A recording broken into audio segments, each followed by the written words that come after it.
Bonjour, aujourd'hui je reçois Guylaine Chevanel, fondatrice et présidente de la Maison des langues de Québec et auteure du livre Fuck l'enseignement de l'anglais au Québec. Bonjour Guylaine.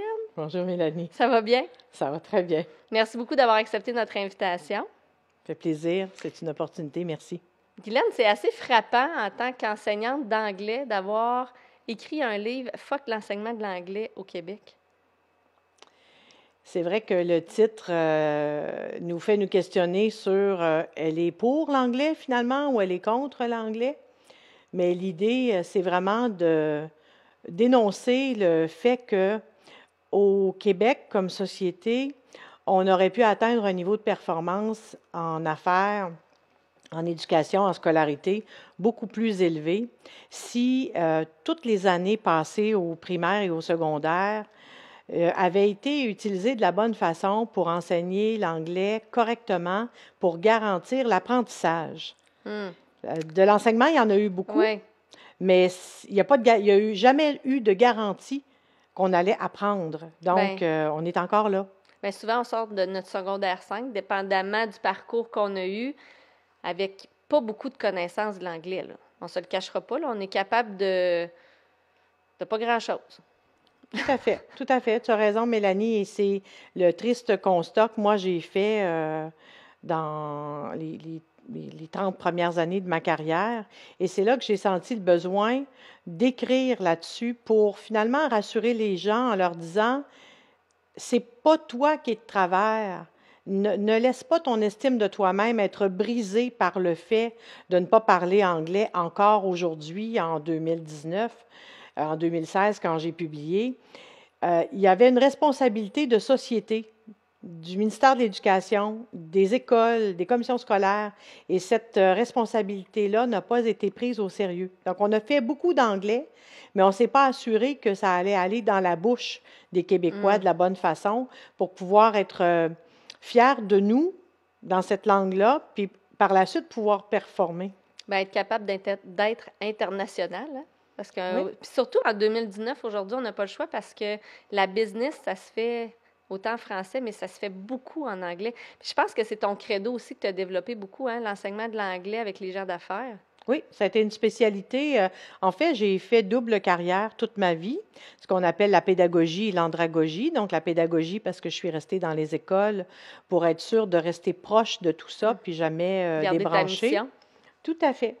Et les adultes, parce que je me disais, on doit travailler au début de la chaîne, mais étant donné qu'il y a eu tellement d'erreurs, il faut aussi aider à la fin de la chaîne, où là, les gens ont des besoins, ont des rêves, ont des objectifs, et ils n'y arrivent pas parce que l'anglais des affaires et l'assurance qui vient avec le fait de bien parler anglais, si ça c'est absent, ça fait qu'on ne performe pas au niveau des affaires et certainement pas sur une plateforme internationale.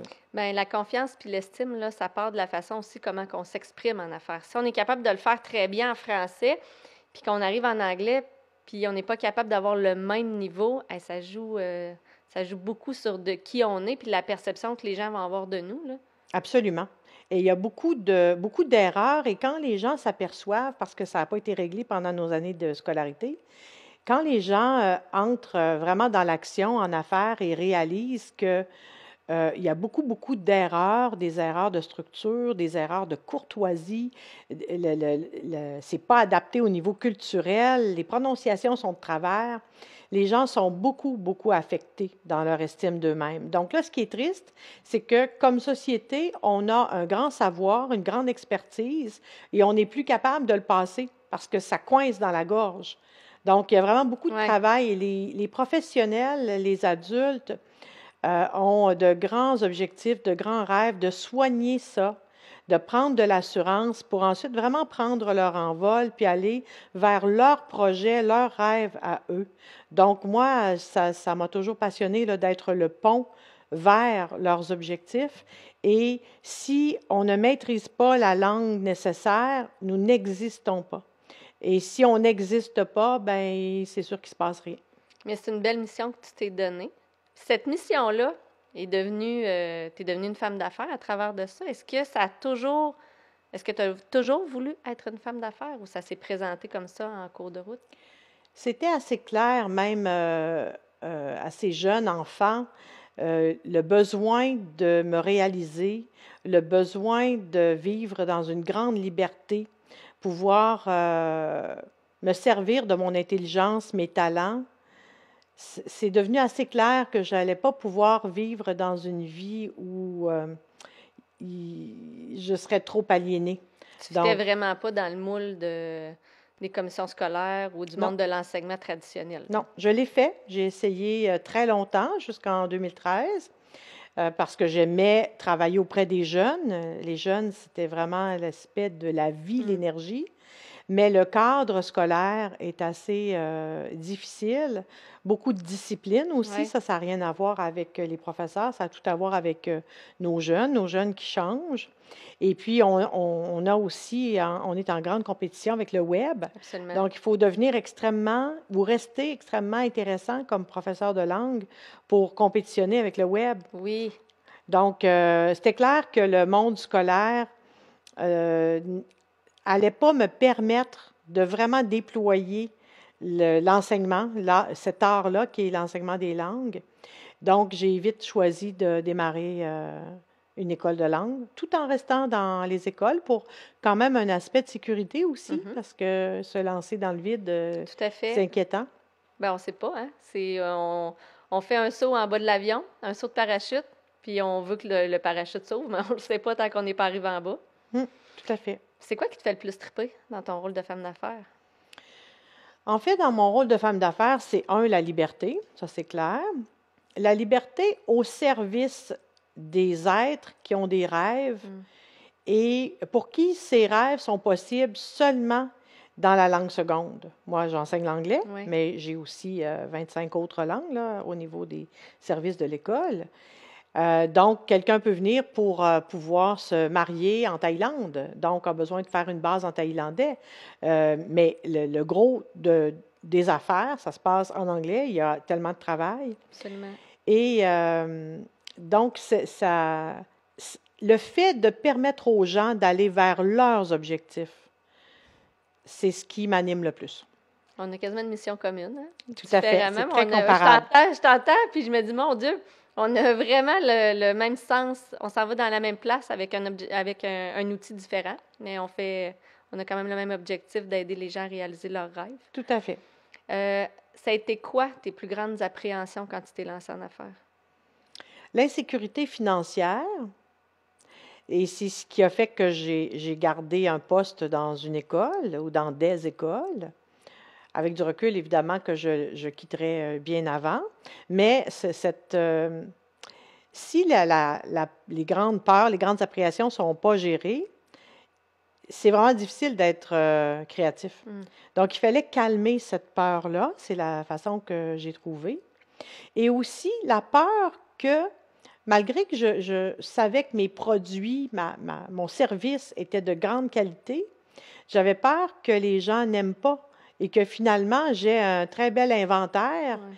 que je me sois vraiment munie de beaucoup de choses, mais que les gens comprennent pas mon offre et que je reste avec mes produits, dans le fond. Ça m'a beaucoup inquiétée. Puis ces appréhensions-là sont toujours présentes? C'est sûr que c'est presque complètement géré. Parce qu'à un moment donné, on n'a pas le choix de se regarder puis dire, ben, je suis vraiment bonne, puis ce que j'offre, c'est vraiment bon.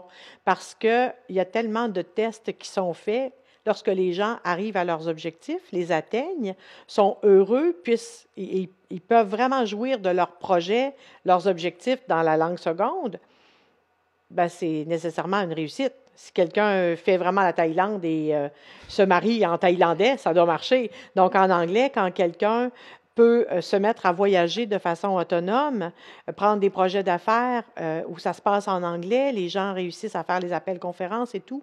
Ça m'a tellement de succès, c'est venu calmer la peur de peut-être.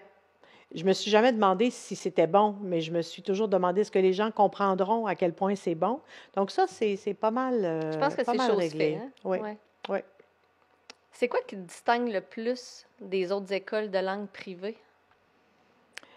En fait, c'est d'avoir développé une méthodologie qui permet d'aider les francophones d'abord, et particulièrement les francophones québécois. Hmm.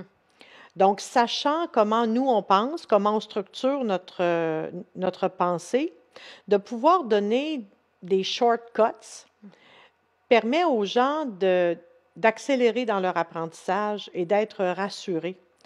Le fait, souvent, ça a été vu comme fautif de parler anglais, parler français par moment dans une formation en anglais langue seconde, mais je me suis tenue droite et j'ai livré mes batailles pour dire si en 3 minutes d'explication en français, je gagne 4 cours d'1 heure et demie parce que je sais que je vais directement à mon objectif, je cible parfaitement. Je me suis toujours permis de le faire et ça a été prouvé très rentable finalement. Et donc, c'est cette spécialité-là. C'est de fait de lire la pensée du francophone québécois, j'en suis une, et d'être fier de ça. Donc, rien contre le français, définitivement pas, mais de se servir de notre français que nous avons en commun pour aller plus vite vers une performance en anglais. C'est-tu ton parcours dans l'apprentissage de l'anglais qui t'a amené à faire ce que tu fais? Ben, Oui, de l'enseigner du moins de cette façon-là. Parce que je pense que tu t'es battu beaucoup, toi, pour apprendre ton anglais, hein? oui, tout à fait. Ouais. 9 années à l'université pour un bac de 3 ans. Donc, plusieurs personnes le cacheraient parce que ce serait honteux de ça. Mais dans mon cas, moi qui crois à la justesse des propos, je ne pouvais pas penser que j'allais me lancer comme ça et que j'allais devenir une coach pour guider les gens vers la langue seconde si je ne comprenais pas et je ne saisissais pas parfaitement. Donc, je me suis acharnée vraiment. 2 expulsions de l'université, j'ai dû me battre pour réintégrer, mais je m'étais fait la promesse d'aider les gens qui avaient ce même genre de difficultés-là et ça m'a rendue très proche d'eux. Ben, c'est ce qui fait ta force, en fait, parce que tu l'as vécu. Oui, Tu oui, sais ce que c'est. le même processus par lequel moi je suis passée, tellement d'autres personnes y passent aussi. Alors, ça m'a donné un bon éclairage et ça m'a donné suffisamment de compréhension et d'empathie pour amener les gens, même si ça prend un peu plus de temps, parce que chaque personne est vraiment unique, mais d'y croire. Et Puis tu as aussi développé les outils pour accompagner ces personnes-là. Oui, tout à fait. Et j'en suis très fière parce que 3 cahiers d'exercices ont été développés. Ça, c'est quand même plusieurs années de travail et d'ajustement. Et c'est quand même les assises là, de la méthode. Les gens peuvent se fier à ça pour leur apprentissage. Mais ensuite, on est allé plus loin en donnant aux gens la possibilité de vivre l'anglais à une dimension culturelle aussi. Donc, en créant un English Club, Ouais. en créant un lounge dans un resto, des endroits de pratique où les gens ne fréquentent pas que leur professeur d'anglais, mais sont amenés à rencontrer des gens, Des des petites authentiques. immersions. Oui, tout à fait. Puis de comprendre la réalité culturelle qui vient avec une autre langue. Et bon, les conférences téléphoniques que les gens peuvent faire de la maison, tout ça. À partir des méthodes, d'autres outils, d'autres offres se sont développées. Des camps d'été aussi Oui, intensifs pour les adultes. C'est comme ça qu'on oui. a commencé ensemble. C'est vraiment, vraiment, vraiment une belle offre de service. Pour vrai, là, je pense que tu es la seule qui fait ça, des camps Oui, d'immersion comme ça, toute une semaine en anglais ou 2, dépendamment du choix qu'on décide, mais c'est rare qu'on vit ça à notre âge. Puis c'est un beau temps aussi de sortir de notre ego, d'aller s'asseoir avec d'autres personnes, puis d'apprendre, hein, parce que c'est comme un peu, tu fais comme des groupes, pas tout égal où on est rendu, mais pas trop loin non plus. Donc, on est capable de progresser chacun à notre rythme Mm. dans ces cours-là, puis c'est vraiment le fun. Ben, en fait, c'est Mm. c'est un 35 heures intensif qu'on s'offre dans un cadre intéressant, bon, près du fleuve, tout ça, où on peut être à l'intérieur, mais à l'extérieur beaucoup aussi. Rencontrer des gens, rencontrer d'autres professeurs et avoir le temps de pouvoir vraiment profiter de tout ça. En fait, en une seule semaine de 35 heures, chaque on est à la 8e édition, chaque participant passe d'un niveau à un autre. Mm. Donc, c'est une garantie. Parce que 35 heures d'intensif a une valeur de 200 heures de cours décousu là, à la leçon à l'heure. Donc, il se passe vraiment quelque chose, puis il se passe quelque chose au niveau humain aussi. Mais c'est un beau cadeau à s'offrir. Un très beau cadeau à s'offrir. Moi, j'ai fait des découvertes incroyables, des gens qui m'ont entourée, mais j'ai fait des découvertes sur moi aussi, sur mes capacités, sur ce que je pouvais développer davantage. Puis j'ai quand même mis beaucoup en action certains des trucs que j'ai appris durant mon camp. Donc, mon anglais s'est beaucoup amélioré, beaucoup au niveau de l'écoute. Donc, ça, j'en suis très fière. Je partais pas de zéro, mais je partais avec un manque de confiance beaucoup sur mes capacités. Puis j'ai travaillé là-dessus. Donc, merci de m'avoir fait développer ça. Puis d'avoir été la seule enseignante à m'avoir donné confiance sur mes capacités que j'avais. C'est vrai que c'est une partie importante et je suis fière de ça. Le fait de reconnaître l'unicité de chacun et d'aller avec ça vers leurs propres ressources avec une panoplie d'outils. Et tout le monde réussit. Souvent, les gens arrivent en se disant, mais à l'âge où je suis rendue, est-ce que je peux vraiment faire un bon progrès? Et absolument, je réponds à tout le monde. Il s'agit d'avoir la recette qui est adaptée pour vous. Mais tu as cette qualité-là. Je pense que toutes tes années d'expérience font en sorte que tu es capable de voir le petit trésor qui se cache à l'intérieur de nous, notre potentiel. Donc, merci beaucoup. En terminant, Guylaine, ça passe vite, hein? En terminant, si tu avais eu à recevoir un conseil que tu as appris en cours de route puis que tu aimerais partager, ce serait lequel? Celui de la confiance en soi et celui du planning.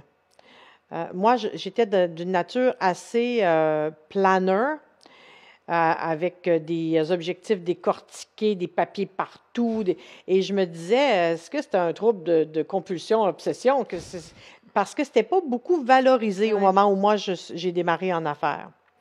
Maintenant, grâce à des gens comme toi, on travaille, on regarde ces outils-là et on les met à notre profit. J'aurais aimé qu'on me dise, c'est correct d'analyser tout ça, c'est correct à chaque jour de réviser le plan de la journée, reporter à plus tard ou éliminer ou en ramener d'autres. Tu peux faire confiance à ton momentum, ta créativité instantanée si tu as les bons outils de planning. Donc, j'aurais aimé savoir ça et ça aurait beaucoup diminué la nervosité et l'inquiétude d'avoir de meilleurs outils pour planifier tous les projets. Oui, parce que tu en as plusieurs. Oui, ça n'arrête pas. Il faut les canner, il faut les mettre à quelque part, il faut les structurer. Et j'aurais aimé savoir ça avant. Je te remercie beaucoup, Guylaine, d'avoir accepté notre invitation. On se reprendra du temps pour poursuivre cette conversation-là parce que, écoute, je t'aurais pris pendant 1 heure. C'était vraiment intéressant. Merci. Donc, bon succès dans tous les projets que tu gardes sur ton aile. Merci, Mélanie. Merci beaucoup.